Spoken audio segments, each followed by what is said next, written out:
എല്ലാവർക്കും നമസ്കാരം. Spiritual warfare എന്നുള്ളൊരു സബ്ജക്റ്റിനെ കുറിച്ചാണല്ലോ നമ്മൾ സംസാരിച്ചു കൊണ്ടിരിക്കുന്നത്. അപ്പോൾ വിവിധതരം സ്പിരിറ്റിനെ കുറിച്ചാണല്ലോ നമ്മൾ സംസാരിക്കുന്നത്. ഇന്ന് നമ്മൾ സംസാരിക്കുന്നത് കൺഫ്യൂഷൻ എന്ന് പറയുന്ന ഒരു സ്പിരിറ്റാണ്.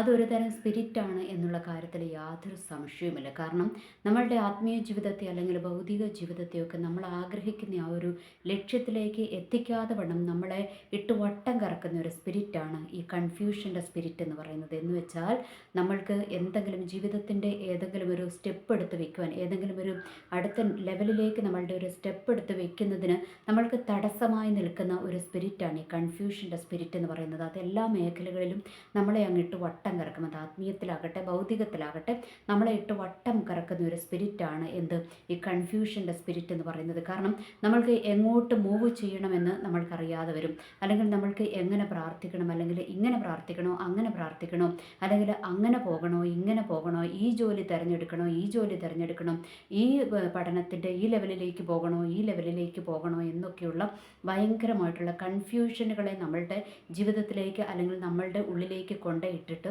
നമ്മൾക്ക് ആ ഒരു ലക്ഷ്യത്തിലേക്ക്, ദൈവം നമ്മളെക്കുറിച്ച് ആഗ്രഹിക്കുന്ന അല്ലെങ്കിൽ ദൈവം നമ്മളുടെ മുമ്പിൽ തുറന്നു വെച്ചിരിക്കുന്ന ആ ഒരു വഴിയിലേക്ക് നമ്മളെ എത്തിക്കാതെ വണ്ണം നമ്മളെ ഇങ്ങനെ ഇട്ട് വട്ടം കറക്കുന്ന സ്പിരിറ്റാണ് ഈ കൺഫ്യൂഷൻ്റെ സ്പിരിറ്റ് എന്നുള്ള കാര്യം നമ്മൾ മറക്കാതിരിക്കുക. ഓക്കെ, അപ്പോൾ ഈ കൺഫ്യൂഷൻ്റെ സ്പിരിറ്റ് നമ്മളുടെ ഉള്ളിൽ അല്ലെങ്കിൽ നമ്മളെ അത് എന്താ പറയുക, നമ്മളുടെ ഉള്ളിലേക്ക് അത് വന്നു കഴിയുമ്പോൾ അല്ലെങ്കിൽ നമ്മളുടെ തലച്ചോറിൻ്റെ നിയന്ത്രണം ആ ഒരു കൺഫ്യൂഷൻ്റെ സ്പിരിറ്റ് ഏറ്റെടുത്ത് കഴിഞ്ഞാലത്തെ കുഴപ്പം എന്താണെന്നറിയാമോ?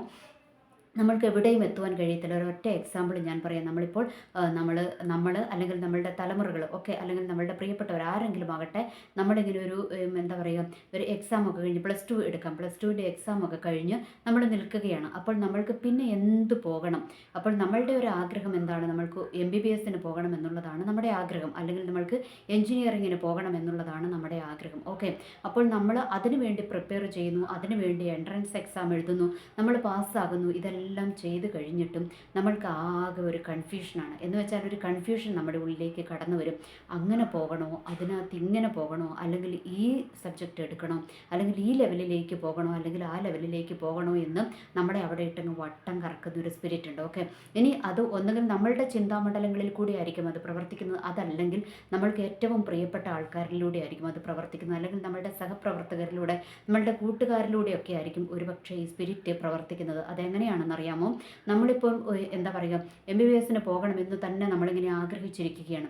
അപ്പോഴായിരിക്കും ഇവർ പറയുന്നത്, എടോ ഇപ്പം അതൊന്നും എടുത്തിട്ടൊരു കാര്യവുമില്ല, അതിനൊന്നും നമ്മൾക്കൊരു സ്കോപ്പുമില്ല, അല്ലെങ്കിൽ അതിൻ്റെ എന്താ പറയുക ഹയർ സ്റ്റഡീസിനൊക്കെ പോയി അതിനൊക്കെ ഒത്തിരി പൈസയാണ്, അങ്ങനെയൊക്കെ പോയി കഴിഞ്ഞാൽ അതിലും വലിയ കാര്യമൊന്നുമില്ല എന്നൊക്കെ പറഞ്ഞിട്ട് നമ്മളെ എന്ത് വിചാരിക്കും, കുറേ എന്താ പറയുക ഉപദേശങ്ങൾ അല്ലെങ്കിൽ കുറേ വിധത്തിലുള്ള അഭിപ്രായങ്ങൾ നമ്മളുടെ മുമ്പിൽ കൊണ്ടിട്ടിട്ട് നമ്മൾക്ക് ആ ഒരു സ്റ്റെപ്പ് എടുത്ത് വെക്കുവാൻ കഴിയാതെ വണ്ണം, അതിലേക്ക് നമ്മളുടെ ആ ഒരു ലക്ഷ്യത്തിലേക്ക് സ്റ്റെപ്പ് എടുത്ത് വെക്കുവാൻ കഴിയാതെ വണ്ണം നമ്മളെ ഇട്ട് വട്ടം കറക്കുക. അതൊരു പക്ഷേ നമ്മളുടെ ടൈമായിരിക്കും നമ്മളുടെ നഷ്ടമാക്കുന്നത്. ഓക്കെ, നമ്മൾ ഇമ്മീഡിയറ്റ് ആയിട്ട് നമ്മൾ ഒരു തീരുമാനം എടുക്കേണ്ട സാഹചര്യത്തിൽ നമ്മൾക്ക് ആ ഇമ്മീഡിയറ്റ് ആയിട്ട് ആ തീരുമാനം എടുക്കുവാൻ കഴിയാതെ നമ്മളെ ഇട്ട് വട്ടം കറക്കി കളയും. അതാണ് ഈ സ്പിരിറ്റ് എന്ന് പറയുന്നത്. അത് ഡേഞ്ചറാണ്. നമ്മൾ വിചാരിക്കും അതൊന്നും വലിയ കുഴപ്പമില്ല എന്ന് വിചാരിക്കും. അല്ല, അത് ഡേഞ്ചർ ആയിരിക്കും. കാരണം നമ്മളുടെ ലക്ഷ്യത്തിൽ നിന്ന് പോലും ഇത് പലപ്പോഴും നമ്മളെ തെറ്റിച്ച് കളയും. എന്ന് വെച്ചാൽ ദൈവം നമ്മളെക്കുറിച്ച് ആഗ്രഹിക്കുന്ന, നമ്മളുടെ മുൻപിൽ തുറന്നു വെച്ചിരിക്കുന്ന ഒരു വഴിയിലേക്ക് നമ്മളെ കിടത്താതെ കൺഫ്യൂഷൻ ഇട്ട് വേറെ ഓപ്പോസിറ്റുള്ള ഒരു വഴിയിലേക്ക് നമ്മളെ കടത്തിവിടും. അങ്ങനെ കടത്തിവിട്ട് കഴിയുമ്പോൾ നമ്മൾക്കറിയാം ദൈവം ആഗ്രഹിക്കുന്ന ഒരു ലെവലിലേക്ക് നമ്മൾക്ക് എത്തിച്ചേരുവാൻ കഴിയാതെ വരും എന്നുള്ള കാര്യം നമ്മൾ മനസ്സിലാക്കുക. ഓക്കെ, അതുകൊണ്ട് ഇതൊരു ചെറിയ സ്പിരിറ്റ് അല്ല, ഇത് നമ്മളുടെ ജീവിതത്തെ വട്ടം കറക്കുന്ന സ്പിരിറ്റാണ്. നമ്മളുടെ ലക്ഷ്യത്തിലേക്ക് നമ്മളെ എത്തിക്കാതെ വേണം നമ്മളെ പാതി വഴിയിലിട്ട് നമ്മുടെ ലക്ഷ്യത്തിൻ്റെ വഴി തെറ്റിച്ച് കളയുന്ന സ്പിരിറ്റാണ് എന്നുള്ള കാര്യം നമ്മൾ മറക്കാതിരിക്കുക. ഓക്കെ, അതിന് നമ്മുടെ ആത്മീയ മേഖലകളിലാണെങ്കിലും നമ്മൾക്കൊരു എന്താ പറയുക, ദൈവം നമ്മൾക്കൊരു ഇത് തന്നിട്ടുണ്ട്, ഒരു വെളിപ്പാട് തന്നിട്ടുണ്ട്. അതിനനുസരിച്ചായിരിക്കും നമ്മളുടെ ആത്മീയ ജീവിതത്തെ മുൻപോട്ട് കൊണ്ടുപോകുന്നത്. ഓക്കെ, ആത്മീയ ജീവിതത്തിൽ നമ്മൾക്കറിയാം ഓരോരുത്തരെക്കുറിച്ചും ദൈവത്തിന് പല പല ലക്ഷ്യങ്ങളാണല്ലേ. അപ്പോൾ നമ്മളുടെ ആ ഒരു ദൈവം നമ്മളെക്കുറിച്ച് ആഗ്രഹിച്ച ആ ഒരു ലക്ഷ്യം നമ്മളെയും കൊണ്ട് ചെയ്യിപ്പിക്കാതെ വണ്ണം നമ്മളുടെ ആത്മീയ ജീവിതത്തെ ഇതിങ്ങനെ കൺഫ്യൂഷൻ ഇട്ട് കളയും. എന്ന് വെച്ചാൽ നമ്മൾ ദൈവവേല ചെയ്യണോ, അല്ലെങ്കിൽ ഫുൾ ടൈം മിനിസ്ട്രി ചെയ്യണോ, അല്ലെങ്കിൽ ജോലിയോട് കൂടെ ദൈവത്തിൻ്റെ വേല ചെയ്യണോ എന്നൊക്കെയുള്ളൊരു കൺഫ്യൂഷൻ നമ്മളുടെ ഉള്ളിലിടും. ഇനി അതല്ലെങ്കിൽ ദൈവവേലയല്ല എൻ്റെ ലക്ഷ്യം, എന്താ പറയുക, ദൈവവേല ചെയ്യുന്നവർക്ക് വേണ്ടി ഒരു കൈത്താങ്ങൽ കൊടുക്കുക എന്നുള്ളതാണ് എൻ്റെ ലക്ഷ്യം എന്നൊക്കെയുള്ള പല പല കൺഫ്യൂഷനുകളെ നമ്മുടെ ഉള്ളിലേക്ക് കൊണ്ടുവരും. ഇത് രണ്ടും നല്ലതാണ്. ദൈവവേലയും ചെയ്യണം, ദൈവവേല ചെയ്യുന്നവർക്ക് കൈത്താങ്ങൽ കൊടുക്കുക എന്നുള്ളതും നല്ല കാര്യം തന്നെയാണ്. അത് നമ്മളുടെ മുൻപിൽ നോക്കുമ്പോൾ എന്താണ് നമ്മൾക്ക് തോന്നുമോ ഇത് രണ്ടും ബെസ്റ്റാണെന്ന് തോന്നും. പക്ഷേ ദൈവം നമ്മളെക്കുറിച്ച് ആഗ്രഹിക്കാത്തതാണ് നമ്മൾ തിരഞ്ഞെടുക്കുന്നതെങ്കിൽ അവിടെ ശോഭിക്കുവാൻ നമ്മൾക്ക് കഴിയത്തില്ല എന്നുള്ള കാര്യം നമ്മൾ ഓർക്കുക. ഓക്കെ, അപ്പോൾ ഈ ആത്മീയ മേഖലകളിൽ അങ്ങനെയും നമ്മളുടെ ഉള്ളിലേക്ക് എന്ത് കൊണ്ടുവരും?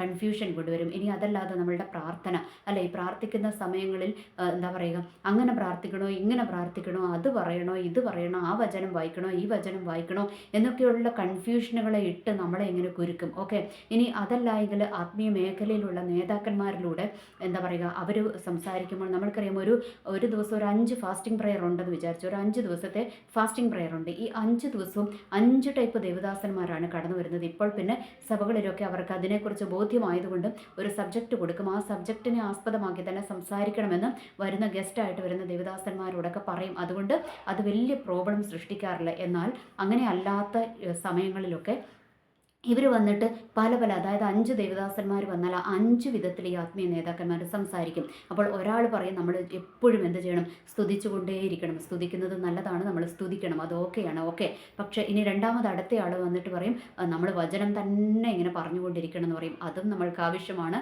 പക്ഷേ നമ്മൾക്കതൊരു കൺഫ്യൂഷനായിട്ട് മാറും, അല്ലേ? മൂന്നാമത് വന്നിട്ട് പറയും നിങ്ങൾ എപ്പോഴും ഫാസ്റ്റിംഗ് ഇരിക്കണം എന്ന് പറയും.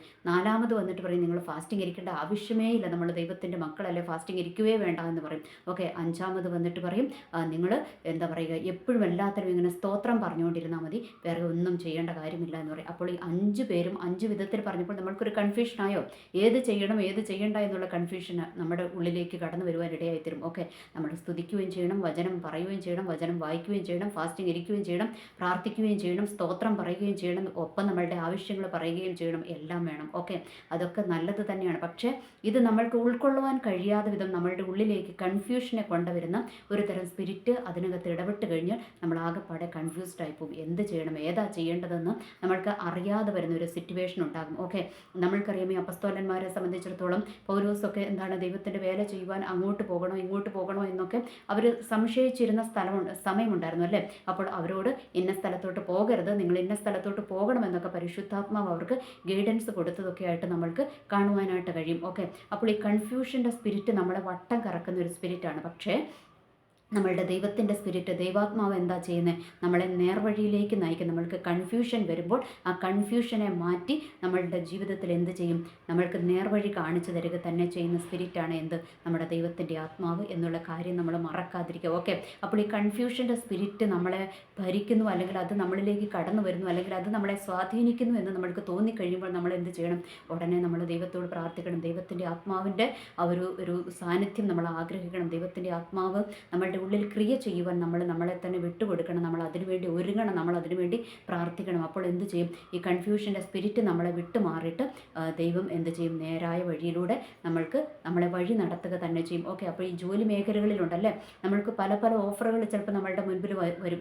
എക്സാമ്പിൾ ഈ PSC എക്സാം എഴുതിയിരിക്കുന്നവരും ചിലപ്പോൾ പലത് എഴുതിയിട്ടുണ്ടാകും. ചിലപ്പോൾ എല്ലാത്തിൻ്റെയും കൂടെ ഒന്നിച്ചായിരിക്കും വരുന്നത്.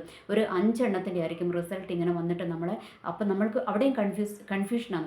ഏതിന് ജോയിൻ ചെയ്യണം, ഇതിന് ജോയിൻ ചെയ്യണോ, ഇതിന് ജോയിൻ ചെയ്യണോ, ഇതിന് ജോയിൻ ചെയ്യണോ എന്നുള്ള കൺഫ്യൂഷൻ നമ്മുടെ ഉള്ളിലേക്ക് വരും. അല്ലെങ്കിൽ ഡിഫറെൻറ്റ് കമ്പനികളിൽ നമ്മൾ ഇൻ്റർവ്യൂവിന് പോകുമ്പം എല്ലാം കൂടി ചിലപ്പം ഒന്നിച്ചായിരിക്കും വരുന്നത്. അപ്പോൾ അവിടെയും നമ്മൾക്ക് കൺഫ്യൂഷനാണ്, ഇതിന് ജോയിൻ ചെയ്യണോ, ഇതിന് ജോയിൻ ചെയ്യണോ, ഇതിന് ജോയിൻ ചെയ്യണോ എന്നൊക്കെ. അല്ലെങ്കിൽ പുതിയ പ്രോജക്റ്റുകൾ നമ്മളുടെ മുൻപിലേക്ക് കടന്നു വരുമ്പോൾ ബിസിനസ് ചെയ്യുന്നവർക്കൊക്കെ ആണെങ്കിൽ പുതിയ പ്രോജക്റ്റുകൾ കിട്ടുന്ന സമയത്ത് അവിടെയും നമ്മൾക്ക് കൺഫ്യൂഷൻ കൊണ്ടിടുവാൻ ചാൻസ് ഉണ്ട്. ഈ കൺഫ്യൂഷൻ എന്ന് പറയുന്നത് ചെറുതല്ല കേട്ടോ.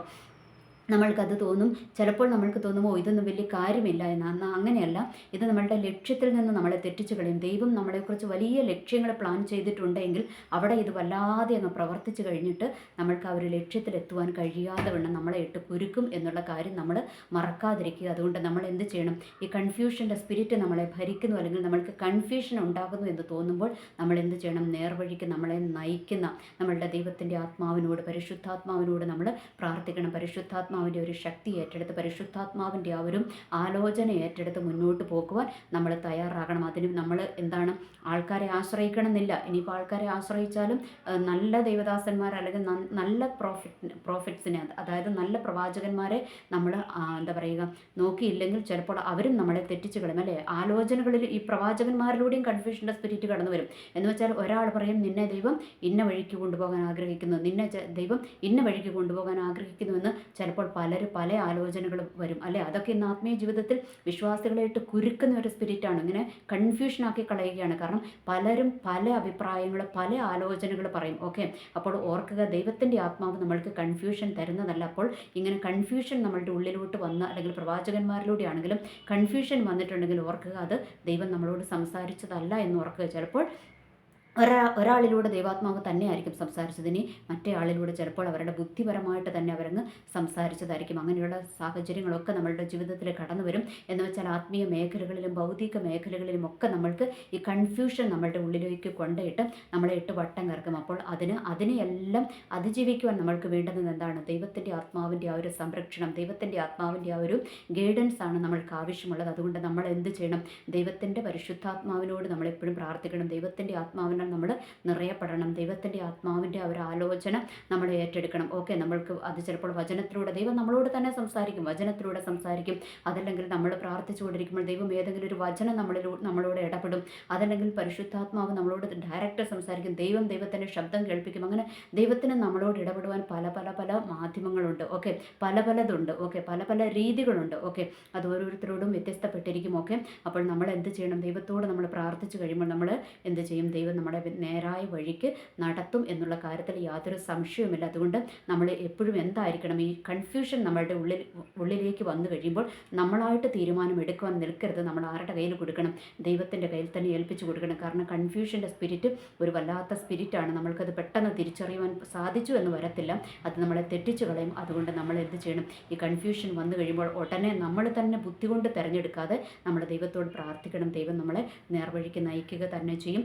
ദൈവം നയിക്കുന്ന വഴിയിലൂടെ നമ്മൾ മുൻപോട്ട് പോയി കഴിയുമ്പോൾ അതൊരിക്കലും നമ്മൾ പരാജയത്തിൻ്റെ വഴിയല്ല, അതെപ്പോഴും നമ്മൾക്ക് വിജയത്തിൻ്റെ വഴിയാണ് എന്നുള്ള കാര്യവും കൂടെ നമ്മൾ ഓർക്കുക. അത് നമ്മൾ മറക്കാതിരിക്കുക.